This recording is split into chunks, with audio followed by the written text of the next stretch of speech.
Hi friends, ఈరోజు వృద్ధాప్యంలో కూడా బ్రతుకును నందనవనం చేసుకునే జీవిత పాఠం కథనం గురించి తెలుసుకుందాం.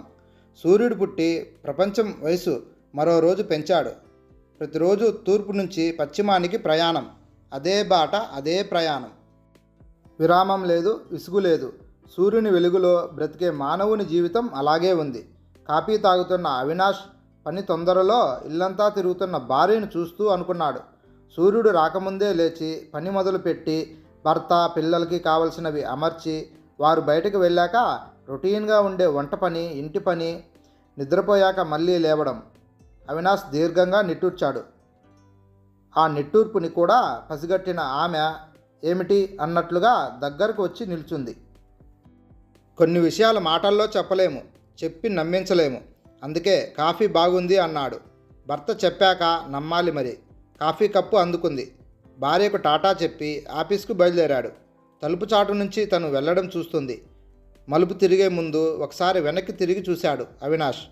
ఈ ప్రపంచమే ఒక పెద్ద పాఠశాల. ఒక్కొక్క మనిషి జీవితం ఒక్కొక్క పాఠం. అవినాష్ ఆఫీస్కి వెళ్ళే దారిలో ఒక డాబా ఇల్లు ఉంది. ప్రహరీ గోడకు ఆనుకుని పూల మొక్కలు ఉన్నాయి. గేటుకు పైన సన్నజాజి తీగలు అల్లుకున్నాయి. గేటు దగ్గరకు వస్తూనే చక్కని సువాసన వస్తుంది.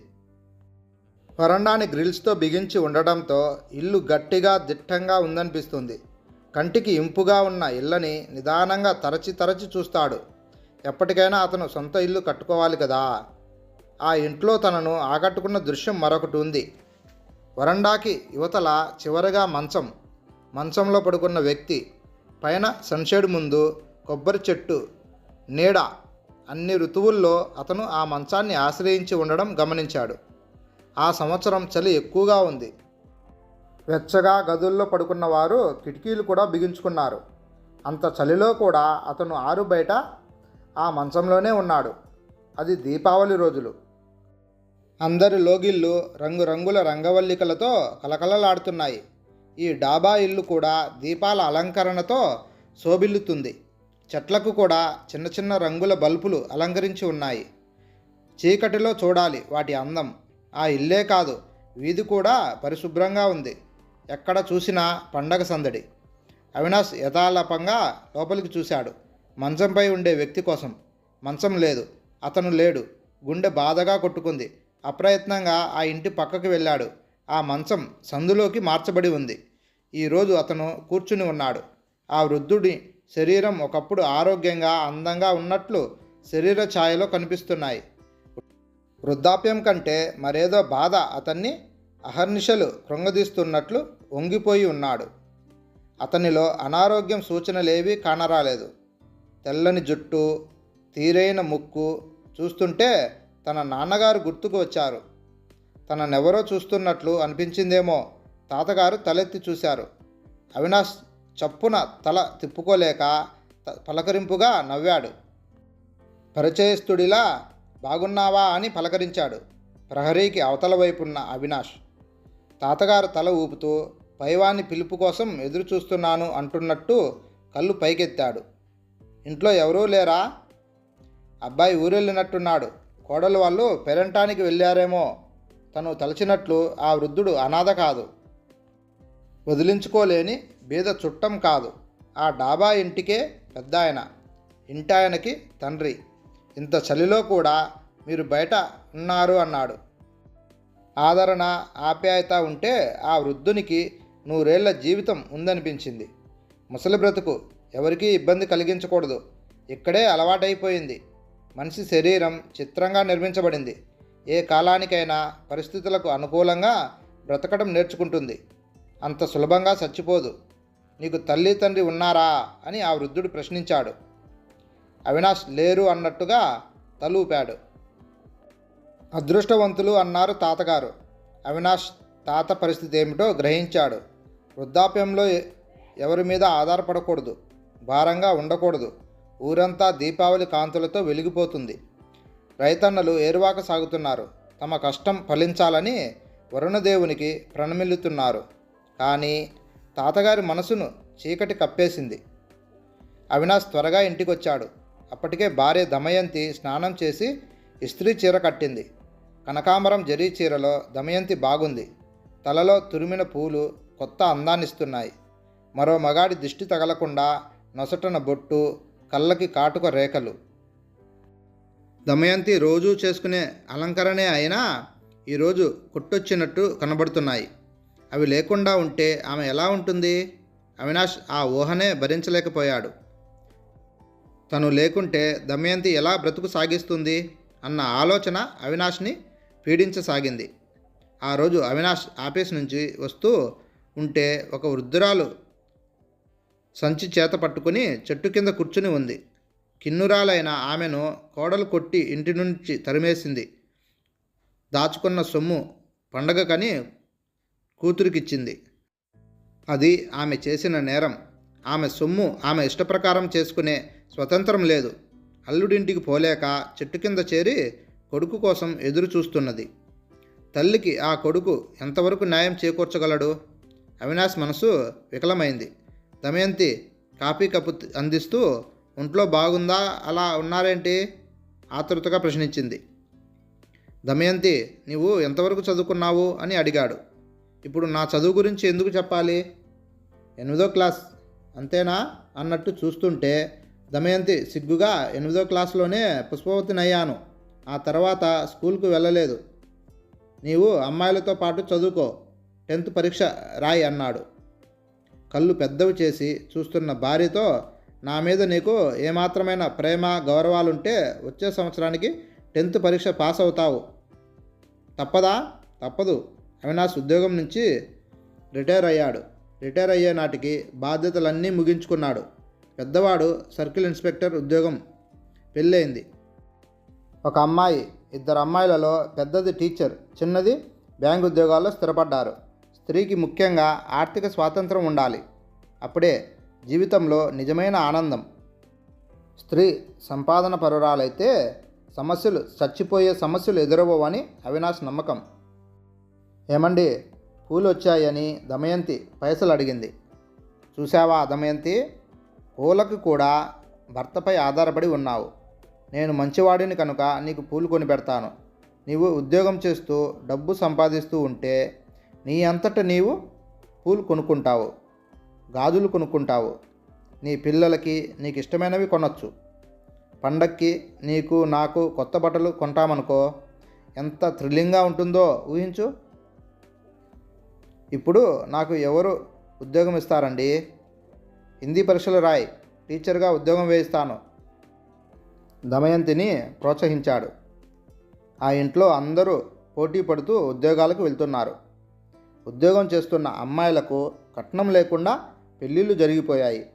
అవినాష్ లేనిపోని ఆడంబరాలకు పోక సింపుల్గా పెళ్ళిళ్ళు చేసి మిగిలిన డబ్బు, అంతవరకు వాళ్ళు సంపాదించిన డబ్బు అల్లులకి ఇచ్చాడు. వాళ్ళు బోలెడు ఆనందపడ్డారు. అవినాష్ రిటైర్ అయ్యే నాటికి సొంత ఇల్లు కట్టుకుని అందులో చేరిపోయాడు. పక్కన చిన్న పోర్షన్ అద్దెకిచ్చాడు. ఆ పక్క వాటాలోకి రిటైర్ రెవెన్యూ ఆఫీసర్ త్యాగరాజు భార్య సౌదామినితో చేరాడు. పూర్వం నాటి పందిరి మంచం, ఉయ్యాల బల్ల తప్ప చెప్పుకునే వస్తువులు ఏవీ లేవు. మీరేనా? ఇంకెవరూ లేరా? దమయంతి స్నేహపూర్వకంగా పరామర్శించింది. చివరికి మిగిలింది మేమిద్దరమే తమాషాగా అన్నాడు త్యాగరాజు. ఇంచుమించు అవినాష్ అంత వయసువాడే అయినా త్యాగరాజు 10 ఏళ్ల పెద్దవానిలా ఉన్నాడు. ఇంచుమించు అందరి పరిస్థితి అలాగే ఉంది. పిల్లలు రెక్కలు రాగానే ఎగిరిపోతున్నారు. కొడుకులైతే ఇంట్లో ఉంటారని, లేదా కొడుకు దగ్గర వృద్ధాప్యంలో ఉండొచ్చు అన్న ఆశతో కొడుక్కి ప్రాముఖ్యత ఇవ్వడమైంది. ఇప్పుడు అలాంటి ఆశలు పెట్టుకోకూడదు. మన దేశంలో కూడా వృద్ధులైన తల్లిదండ్రులకు ఆ సమస్య ఎదురవుతుంది. కాలనీలో పెద్ద బంగ్లా లాంటి ఇంట్లో ఉన్న వృద్ధ దంపతులు గుర్తుకు వచ్చి ఆ మాట అన్నాడు అవినాష్. కావలసినంత డబ్బున్నా ఆప్యాయతకు ఆదరణకు లోటు. మనవళ్ళు మనవరాళ్లతో ఆడుకుంటూ ఆనందంగా విశ్రాంతిగా గడపవలసిన సమయంలో బిక్కుబిక్కుమంటూ పలకరించే వాళ్ళు లేక కొందరు. చచ్చిపోయాక తలకొరివి పెట్టవలసిన కొడుకు విదేశాల నుండి సమయానికి రాక అంత్యక్రియల కోసం క్షోభిస్తున్న ఆత్మల మాటేమిటి? అందుకే మా ఆవిడకి చెప్పాను, ఎవరు వచ్చినా రాకపోయినా ఆ రోజు సూర్యాస్తమయానికి దహనకాండ పూర్తి చేయాలని. ఇప్పుడు ఆ మాటలు ఎందుకు? జీవితం సంధ్యకు చేరుకుంది. ప్రాణం ఎప్పుడు అస్తమిస్తుందో ఏమో. వీరి మాటలు అలాగే ఉంటాయి. రండి వదినా, ఈరోజు భోజనం మా ఇంట్లోనే. సౌదామినిని ఆప్యాయంగా పిలిచింది. అవినాష్, దమయంతిల ఆదరణకు వారి హృదయాలు ఊరడిల్లాయి. ఉగాది వచ్చేసింది. చూస్తుండగానే మళ్ళీ పండగ వచ్చింది. ప్రమిదలు ఎండబెడుతున్న సౌదామిని నిట్టూర్చింది. పండగలు వస్తుంటే ఎంత ఆనందం! నెల నుంచే హడావిడి మొదలు. ఇంటికి సున్నాలు, శుచి, శుభ్రం, కూతుళ్ళకి, అల్లులకి కొత్త బట్టలు కొనటం, రోజు షాపింగ్కి వెళ్ళి ఏదో ఒకటి కొత్త వస్తువు, కొత్త బట్టలు కొనటం, కూతుళ్ళు అల్లులతో ఇల్లంతా సందడిగా ఉండేది.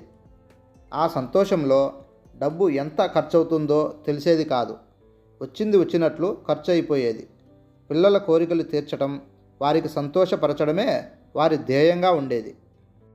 వారి తాహతుకు మించిన కోరికలు, తెలివితేటలకు మించిన చదువులు చదువుతామని అడియాసకు పోయారు. పెద్దవాడు ఐఏఎస్ తప్ప మరో ఉద్యోగం చేయనన్నాడు. రెండోవాడు డాక్టర్ చదువుతాను, తర్వాత స్టేట్స్కి వెళ్తాను అన్నాడు. పెద్దవాడు 4 సంవత్సరాలు వృధా చేశాడు. ప్రిలిమినరీ పరీక్షలు కూడా పాస్ కాలేదు. చిన్నవాడు 3 సార్లు ఎంసెట్ రాశాడు. సీటు రాకపోతే ఉన్న సీట్లన్నీ రిజర్వేషన్లు పోతున్నాయి అంటూ ఉద్యమాన్ని లేవదీశాడు. ఎలాగో అతి కష్టం మీద ఆయుర్వేద కాలేజీలో సీటు దొరికింది కాబట్టి గండం గరిచింది అనుకున్నాడు త్యాగరాజు. ఇక కూతుళ్ళు చదువులు సాగలేదు. డిగ్రీ దాకా రాలేకపోగా పవరు, హోదా ఉన్న వాళ్ళనే చేసుకుంటాం, ఇలాంటి ఉద్యోగాలైతే మాకు పెళ్ళే వద్దు అని ఖచ్చితంగా చెప్పేశారు. వారు కోరిన వరులను తెచ్చి పెళ్లి జరిపించేసరికి ఉన్నది కాస్త కరిగిపోయింది. ఉండటానికో ఇల్లు ఉందనుకోవటానికి కూడా నోచుకోలేదు. తాతల నాటి విశాలమైన ఇల్లు అమ్మి అప్పులు తీర్చారు, పరువు కాపాడుకున్నారు. నిలువు నీడలేక ఉన్న తల్లి తండ్రిని ఏ కొడుకు ఆదుకోలేదు, ఏ కూతురు ఆశ్రయం ఇవ్వలేదు. ముసలి వాళ్ళ పీడ ఎక్కడ తగులుతుందోనని దూరంగా తొలగిపోయారు. ఇవ్వటానికి వారి దగ్గర ఏమీ మిగలలేదు.